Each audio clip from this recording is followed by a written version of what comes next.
CNBC आवाज़ के साथ जुड़ने के लिए बहुत बहुत शुक्रिया। आपके नंबर्स पर जो हमारी रिसर्च टीम है उन्होंने जो एक रिव्यू दिया था उसमें एक सिंपल लाइन लिखी थी, स्पार्कलिंग परफॉर्मेंस। तो ऐसा क्या हुआ टाइटन के केस में जो इतना स्पार्कल आया, और ये स्पार्कल आगे कंटिन्यू करने वाला है क्या? बहुत धन्यवाद। नमस्कार। ये क्वार्टर बहुत बढ़िया गया। सभी बिजनेस में अच्छा स्पार्कल आया, जैसे कि आपने बताया। वॉचेस में, आईवेयर में, fragrances, fashion accessories, emerging businesses और ज्वेलरी में। और हमारे सभी सब्सिडियरीज में भी अच्छा परफॉर्मेंस रहा। Titan engineering and automation limited, CaratLane international. हाँ, दामास में परफॉर्मेंस अभी पिकअप नहीं हुआ है, क्योंकि मिडिल ईस्ट में अभी अभी तक वहां पे अनसर्टेनिटी चल रहा है। मार्केट बहुत अच्छा रहा, एक्चुअली सभी प्लेयर्स के लिए मार्केट अच्छा रहा। और अगर आप देखें तो डिस्क्रिशनरी इनकम में और एफएमसीजी में सब जगह पर पहला क्वार्टर अच्छा डिमांड दिखाई दिया है, और उसकी वजह से हमको भी उसका फायदा मिला है। दूसरी बात यह है कि पिछले साल फर्स्ट हाफ रिलेटिवली सॉफ्ट था, सेकेंड हाफ वाज बेटर। तो क्वार्टर वन क्वार्टर टू के बेस इफेक्ट का भी उसमें कुछ बेनिफिट है।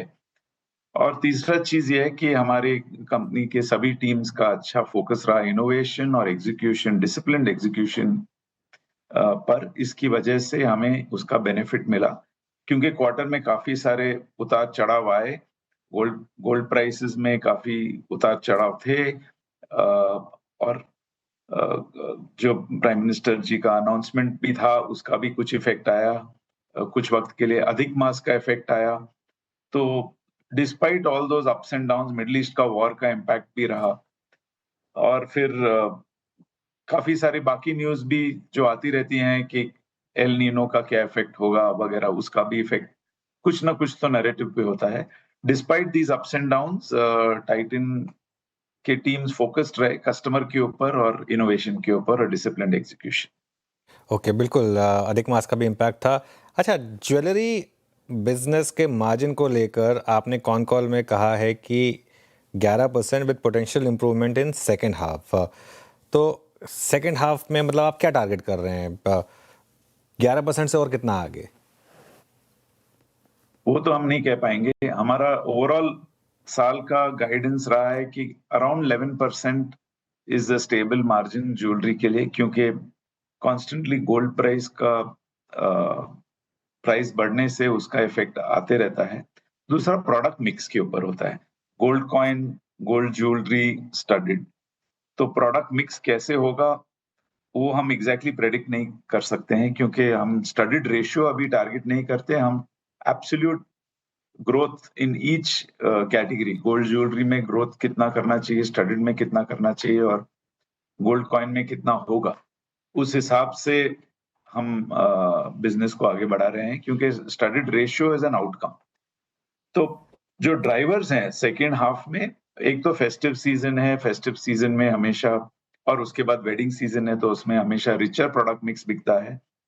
अगर गोल्ड प्राइस स्टेबल रहा तो शायद गोल्ड कॉइन में जो डिमांड इतना बढ़ चुका है उसमें थोड़ा मॉडरेशन आ जाए, तो उसका बेनिफिट हो सकता है।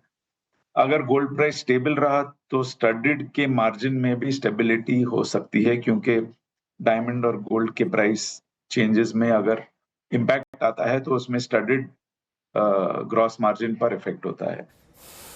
और चौथी चीज है कि हमारे बाकी बिजनेसेस भी, क्योंकि वॉचेस और आईवेयर भी काफी मजबूती से बढ़ रहे हैं। वॉचेस, आईवेयर, कैरेटलेन, टील, अगर इनका कंट्रीब्यूशन ऐसा ही रहा, बढ़ते रहा, तो उसकी वजह से भी ग्रॉस मार्जिन में बेनिफिट आ सकता है, और इसकी वजह से एबिट मार्जिन में बेनिफिट हो सकता है। मैं मिस्टर चावला मतलब इनफैक्ट आगे लिए अपना प्रश्न इसी पे आने वाला था। I mean eyewear and watches segment पे आगे के 2 क्वार्टर्स कैसे दिखाई दे रहे हैं आपको इसमें, और मार्जिन इंप्रूवमेंट। और एक और चीज़ यहाँ पे specially, I mean last interaction जब मेरा टाइटन के साथ हुआ था उसमें एनालॉग वॉचेस को लेके बड़े आप लोग ऑप्टिमिस्टिक थे।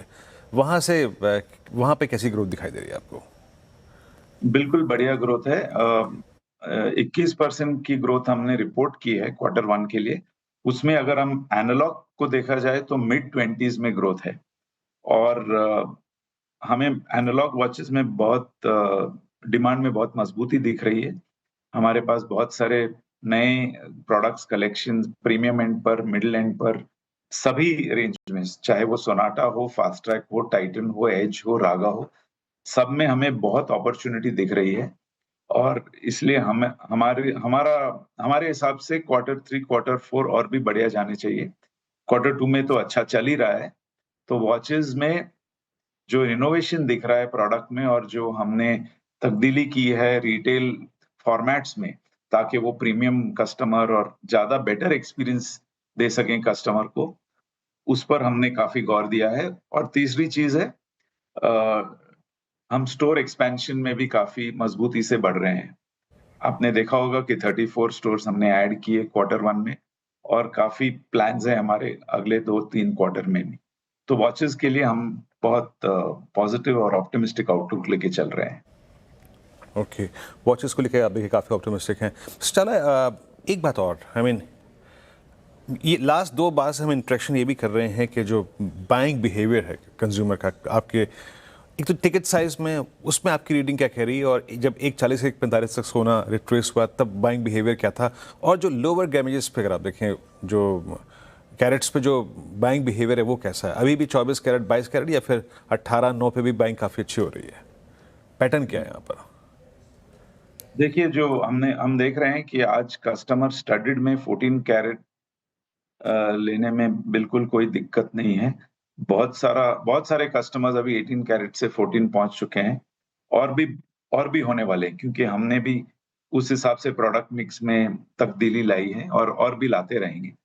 कैरेट लेन में अगर आप देखें तो 9 कैरेट डायमंड्स और फिर सिल्वर के साथ डायमंड जो शायर डायमंड्स हमने लॉन्च किया है, उस पर भी काफ़ी सारा पॉजिटिव इम्पैक्ट है, कस्टमर की रिस्पॉन्स अच्छी है। तो कस्टमर का बाइंग बिहेवियर लोअर कैरेटेज की तरफ बिल्कुल पॉजिटिव है। लेकिन एक और चीज़ है, जैसे-जैसे सोने का दाम अभी थोड़ा स्टेबल होते जाएगा, मेरे हिसाब से जो कस्टमर गोल्ड के लिए इंटरेस्टेड थे, पर्टिकुलरली 1 लाख के नीचे प्राइस पॉइंट जो रेगुलर गोल्ड कस्टमर हैं, मेरे हिसाब से वो कस्टमर्स भी शायद वापस आ जाएँगे, क्योंकि पिछले 1-2 साल से उनमें थोड़ी सॉफ्टनेस थी, उनकी डिमांड में थोड़ी सॉफ्टनेस थी। लेकिन अगर गोल्ड प्राइस स्टेबल रहा, तो बायर ग्रोथ में और इम्प्रूवमेंट आने की गुंजाइश है।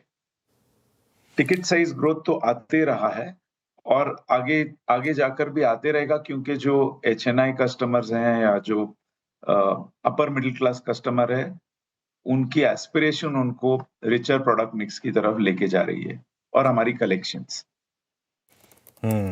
अजय जी, बहुत बहुत शुक्रिया आज हमारे साथ जुड़ने के लिए। अच्छा लगा आपसे बात करके। होपफुली आगे और आपसे डिटेल में बात होगी, लेकिन शानदार नंबर्स और आगे के लिए ऑल द बेस्ट आपको।